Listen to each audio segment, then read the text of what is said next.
Greetings, YouTube. Danny Staten here on the Daddy Dan blog. I'm back with another comic book review. And as I promised you, I'm taking a look at the X-Files today. That's right, today I'm flashing back to 1995 with an original Topps release of an X-Files comic book. Hey, it's a numbered edition. It's number 2. I can't wait to jump into a disturbance of things in the past. A couple of weeks ago, I took on the number 1, which had a low number and was only part of the first 120,000 original Topps X-Files comics ever made.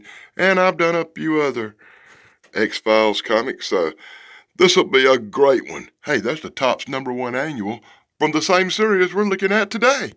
I would have been a lot happier if I'd got a lower number on this issue. But, oh well, let's break it open and see what happens in this exciting comic book of the X-Files. Inside the front cover, we get a really cool X-Files outline and the people we can blame for the dismal art in this comic book. You really think that looks like Scully and Moldy? Our comic book opens in Kansas, where creepy old Jake's having a flashback to the 1940s, and his wife says, "Jake, go back to sleep, Jake." But Jake can't sleep. Jake gets up and looks out the window, where he sees a KSH flashing in the air. What? That says for Kansas City High School, right? No, Jake's in awe. Jake drops to the floor. Jake is spazzing and crying like a little girl. And his wife says, "It's cold, Jake. Go get back to bed."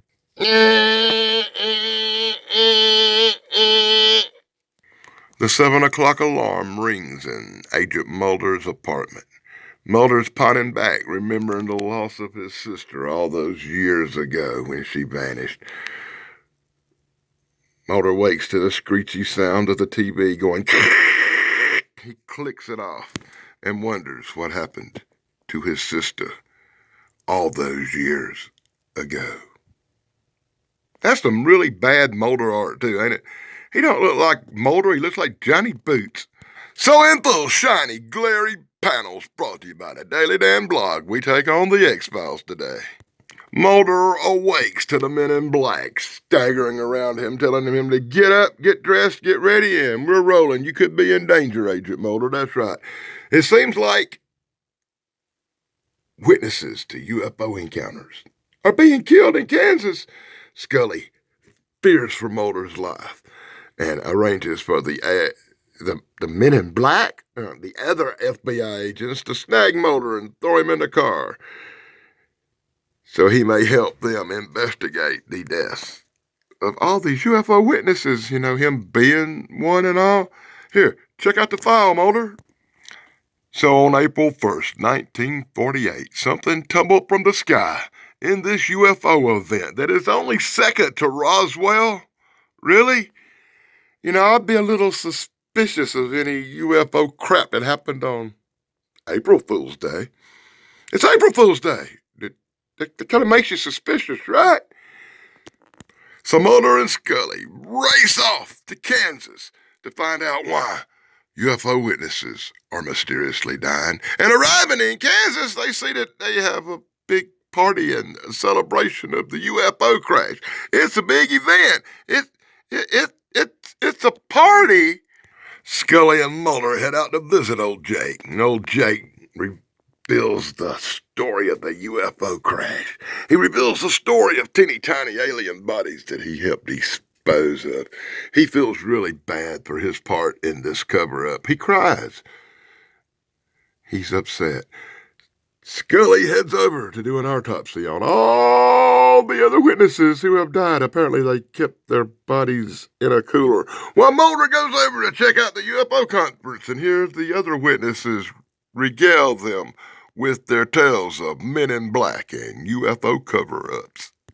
Yeah, the witnesses who survive all seem to tell the same story of a large flash, a streak through the sky, a tremendous crash they thought was an aircraft. The witnesses ran to the crash site expecting to find an airplane crash, so they would lend help to the poor people in the crash. But what they found was something totally different. And tell me, does that look like a UFO with a big propeller, or does that look like some kind of military craft? I'm starting to think this might be a military cover-up. Wow, how are you enjoying the story so far? Hey, I wouldn't be me if I didn't take a couple of minutes real quick to tell y'all to be sure to check out my main man, Dave Sunstorm, and his incredible brother, Steven Sunstorm. You know, the Good Stuff Brothers, here on YouTube. Are the incredible Pat McCormick at the Golden Rage of TV. Be sure to check out Pat. And my partner in crime, Thrash, Pondo Pons. That's right. You can see me on his show every other week. Last week we talked about Stephen King. You should look that up. We had a special guest, Tug. The Unapologetic Geek was there.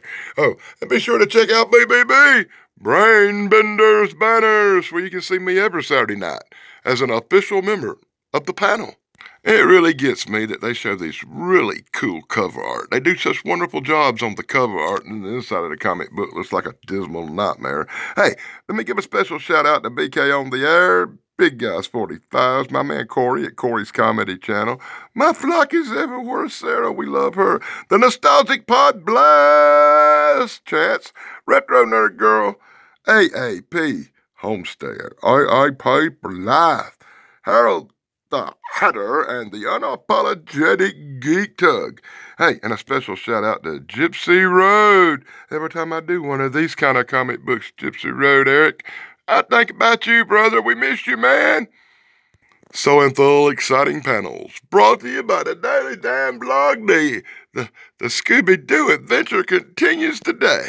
So as we flash back to that day in the 1940s when they found the crashed spaceship and met apparently J-Rod, an alien creature that was alive, or a guy wrapped up like the mummy. You decide. It shocked everybody. Hearing this story gives old Jake a flashback. Old Jake runs a mug. Old Jake breaks the TV and runs outside, screaming and crying, followed quickly by Mulder, who tries to calm old Jake down. After calming old Jake down, Mulder heads back in to talk to the witness, Shirley MacLaine. Shirley MacLaine. Did I say Shirley MacLaine? That's just funny, right? Well, Mulder and Shirley MacLaine head out to the site. They want to see where the ship crashed back in the day. As Mulder and Shirley MacLaine go out to look at the site of the crash, something strange happens. She has a flashback, remembering strange fumes and gas that sent everybody to the ground back in 1948. It's at this point that everything takes a mysterious, deep, dark turn while she's recounting the mysterious fumes that sent everybody to the ground back in the day. She takes Mulder's hand, and suddenly the air is filled with stagnant gas. Mulder draws his gun. He draws his gun to protect him, but everything goes black. And we flash to Scully, who's still doing the autopsy. She finds out in a quick little clip here that the witnesses of the UFOs have been poisoned.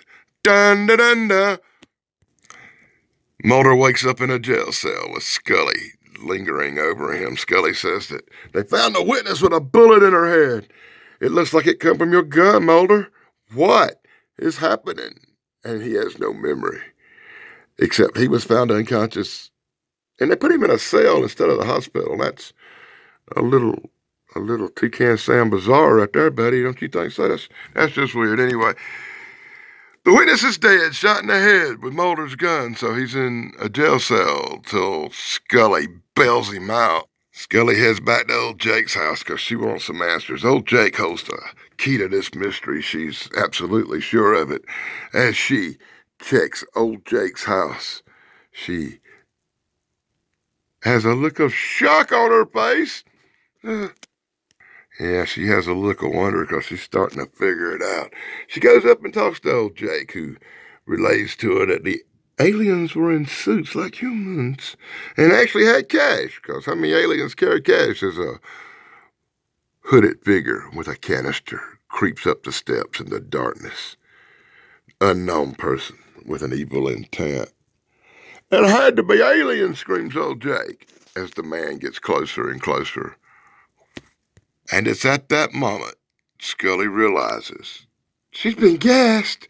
And gassed is what happened back in 1948 as the witnesses to this UFO crash were gassed with hallucinogenic gas, all put unconscious, all put to sleep, clouding their minds and creating weird memories, some true, some false. It's only at this time that Scully realized that General Palmer, whoever the blue heck General Palmer is, who hasn't really been in this comic book much before now, right? Is behind the whole thing. And he gasses Scully, and she gags, pukes, sweats, and falls to the ground. And then he eliminates all the witnesses. Oh boy, don't you just like Palmer? Now he's going after old Jake. But old Jake's a little faster to the quick. Old Jake's a little immune to that stuff. Old Jake pulls out his gun and starts shooting. Bam, bam, bam. Old Jake brings down the men in suits which he thought were aliens, which obviously wasn't. And as usual, this crappy X-Files comic book ends with Scully laying in a hospital filling out a report that nobody's going to believe and nobody's going to read. Blaming everything on the government as Mulder rolls in his wheelchair, still trying to get over the events of his Shawshank Redemption in the local jail. Oh, Mulder, what will we do? We'll close this case and blame it on the government like usual. And maybe something else will happen because it says to be continued. What? So in full panels, brought to you by the Daddy Dan blog, I give you the one story I wish they wouldn't continue. I hope I don't get part 3 of this piece of crap. Thank God that story's over. Now we can get on to something really cool, like the Animaniacs. Are the most incredible new in 1995 Star Wars card set you could find at the time. Boy, I wished I'd have had that. I probably would have gave it away. And of course, the old collector X-File cards. I've seen that commercial 47 times. Here's one I hadn't seen before. You could have had hot wire and cold metal graphic art on graphic metal cards. Wow, now that sounds kind of cool, right, Dave? Is that the good stuff? The ultimate trading card set. That's right, it's a super large format Star Wars trading cards. They're the big size for special ed students. Just how many X-Files card sets did they have out back in the day? Because here goes another X-Files card set that I never heard of. I bet Chance on Nostalgic Pod Blast knows all these card sets. Heck, he probably has them. It's a return to Star Wars with Star Trek Galaxy magazine featuring all the really cool stuff from Star Wars. And check it out. We've got some really crappy art in it. That don't look like Luke Skywalker. That don't look like Obi-Wan. And what is that thing that's supposed to be Darth Vader? Come on, who drew this comic book? The same people that drew this X-Files crap I'm looking at? Great covers, crappy insides. And if you remember it, you may be old. X-Files magazine, no longer being published, I don't think. I didn't even know it existed when it was out. And the very last thing we see on this comic book back panel is some Mars Attacks cards, because they were real popular back in the day. They actually come out with a Mars Attacks movie. I should cover that one day. And apparently this was a Christmas episode. I didn't even know it. Here's all the really cool Xmas Christmas. It said Xmas, X-Files, Xmas. Really funny, haha. Here's all the cool Christmas gifts you could have got back in 1995 associated with the X-Files. And I wonder why nobody got me none of this stuff. Because nobody in my family had them. So that's my look at X-Files number 2 from 1995, a top special edition with a limited run and some limited numbers. Only 90,000 of them made. I'm lucky to have one at all. Only 90,000 other people have this comic book. Well, 89,999. I don't know, I suppose a few of them might have got burnt, lost, or destroyed by kids, so this may be a rare thing one day. What do you think? Let me know in the comments below. Hey, and check this out. If you like the X-Files and you like mysteries, be sure to pick up your copies of True Cryptid Encounters Book 1 and True Cryptid Encounters Book 2, the real X-File books, by my friend Rob, Bigfoot Michigan Rob. And until next time, this is Danny Staten on the Daily Dan Blog. Be sure to like, subscribe, and ring that stupid little bell for me. Be sure to leave a comment because it helps. Be sure to check me out Saturday nights on Brainbender's Banner, Thursday nights on My Flock Is Everywhere with Sarah, and every other Sunday with Thrash Pondo Puns, and once in a while with the Unapologetic Geek. Well, I'm doing 4 shows now. Mr. Popularity. Vlog over, dudes.